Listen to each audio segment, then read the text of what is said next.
Imagina por un momento que eres un ciudadano del Imperio Romano en el año 0. Vives en una época donde el poder se mide en palacios de mármol, en ejércitos que conquistan naciones, en emperadores que se proclaman dioses. Augusto César gobierna el mundo conocido desde su trono en Roma, rodeado de columnas doradas y sirvientes que responden a cada chasquido de sus dedos. Ahora imagina que alguien te dice: el verdadero rey del universo acaba de nacer. En un establo, entre animales. Su cuna es un comedero de madera donde los burros comen paja. Tu primera reacción sería reír, tal vez pensar que es una broma de mal gusto, porque en el mundo antiguo, tu lugar de nacimiento lo definía todo. Los emperadores nacían en palacios, los nobles en mansiones, los comerciantes en casas decentes, y los marginados...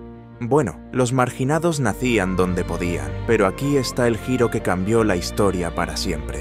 Dios eligió deliberadamente el lugar más humilde, más inesperado, más escandaloso para entrar a nuestro mundo. Y esa elección no fue un accidente, ni un plan B, porque Belén estaba llena. Fue una declaración teológica tan poderosa que sigue resonando 2000 años después. Hoy vamos a descubrir por qué el pesebre no fue un fracaso del plan divino, sino su máxima expresión. Prepárate, porque lo que estás a punto de descubrir va a desafiar todo lo que creías saber sobre el poder, la grandeza y lo que realmente significa ser rey.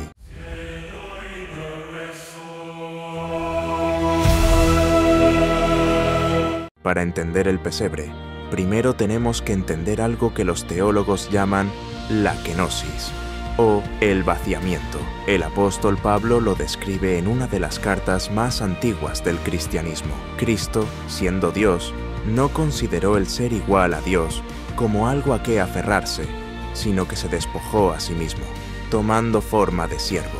Detente ahí, lee eso de nuevo despacio. Se despojó a sí mismo. En el griego original, la palabra es ekenosen, que significa literalmente se vació. No es que Dios dejara de ser Dios, sino que voluntariamente renunció a las prerrogativas de la divinidad. Es como si el dueño de una corporación multinacional decidiera vivir como un trabajador en la fábrica, no para fingir, sino genuinamente experimentando cada realidad de esa vida. Pero aquí está lo radical. Dios no eligió nacer como un príncipe benevolente. Eso hubiera sido impresionante, pero predecible. Tampoco eligió la clase media respetable. Eligió lo más bajo de la escala social. Un pesebre comunica algo que ningún palacio podría. He venido no solo entre ustedes, sino debajo de ustedes, para levantarlos. Los rabinos judíos del primer siglo enseñaban que el Mesías vendría con gloria militar, restaurando el reino de David con espadas y ejércitos. Esperaban a alguien que expulsara a los romanos, que se sentara en un trono de oro en Jerusalén. El pesebre destrozó esa expectativa, porque Dios estaba diciendo: mi reino no funciona con las reglas de poder que ustedes conocen. El teólogo suizo Karl Barth escribió que en Belén, Dios rechazó todos los símbolos humanos de grandeza para revelarnos qué es realmente la grandeza. No es dominar desde arriba, es servir desde abajo. No es distanciarse de los débiles, es identificarse completamente con ellos. El pesebre fue la primera lección de un evangelio que terminaría en una cruz. En el reino de Dios, el camino hacia arriba es hacia abajo. Ahora vamos a hacer un experimento mental. Si Jesús hubiera nacido en el palacio de Herodes en Jerusalén, ¿quién habría tenido acceso a él? La respuesta es simple: solo la élite, aristócratas, líderes religiosos, dignatarios extranjeros. Habrías necesitado invitación, conexiones, riqueza. Los guardias en las puertas habrían detenido a cualquiera que no vistiera las ropas correctas o no hablara con la dicción apropiada. Las madres pobres, los pescadores, los recaudadores de impuestos despreciados, los enfermos, los marginados, todos habrían sido rechazados en la entrada. Pero un pesebre no tiene guardias, no tiene puertas, no requiere cita previa ni código de vestimenta. Los primeros visitantes de Jesús fueron pastores. ¿Y sabes qué significaba ser pastor en el siglo I? Eras considerado ritualmente impuro, no podías entrar al templo, tu testimonio no era válido en las cortes, eras un ciudadano de segunda clase. sospechoso de robo porque pasabas tiempo fuera de la ciudad, y sin embargo, fueron los primeros invitados al nacimiento del Rey del Universo. El mensaje era imposible de ignorar. Este Dios no requiere que te limpies primero, que tengas credenciales, que demuestres tu valía. Viene donde estás, como estás. El pesebre gritaba: acceso total, entrada libre, vengan como son. San Agustín, el gran teólogo del siglo IV, meditó sobre esto y escribió: Dios se hizo pequeño para que ningún corazón se sintiera demasiado pequeño para acercarse. El palacio habría sido un símbolo de exclusividad. El pesebre fue un manifiesto de inclusión radical. Y hay algo más profundo aquí. En la cultura judía, los sacerdotes en el templo debían ser físicamente perfectos, sin defectos. Pero Jesús nació en un lugar de imperfección deliberada, rodeado de la suciedad y el olor de un establo. ¿Por qué? Porque venía a decir: no necesitas ser perfecto para que yo more contigo.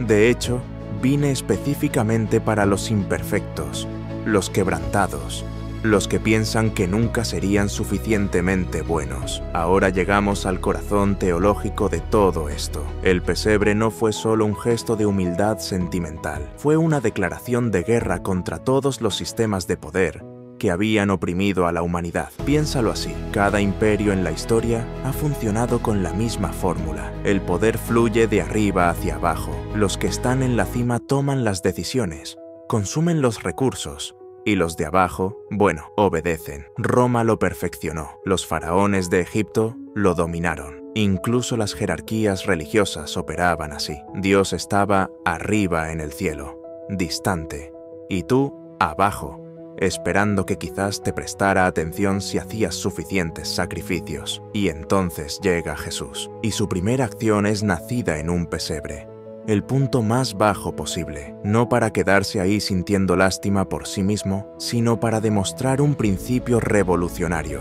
El verdadero poder no se ejerce dominando desde las alturas, sino levantando desde las profundidades. El teólogo alemán Dietrich Bonhoeffer, quien murió resistiendo al nazismo, escribió desde su celda en prisión: Dios se deja empujar fuera del mundo y hacia la cruz. Dios es impotente y débil en el mundo, y precisamente de esta manera está con nosotros y nos ayuda. El pesebre fue el prólogo de esa impotencia elegida. Dios diciendo: renuncio a la coerción, elijo la vulnerabilidad. ¿Y sabes qué es lo más subversivo? Que funcionó, no con ejércitos, no con propaganda, sino con un bebé en paja que creció para decir: ama a tus enemigos, y murió perdonando a sus asesinos. Y ese movimiento transformó el mundo más que cualquier emperador. El filósofo danés Søren Kierkegaard señaló que Dios tenía un problema. Si se rebelaba con todo su poder y gloria, la humanidad lo seguiría por miedo,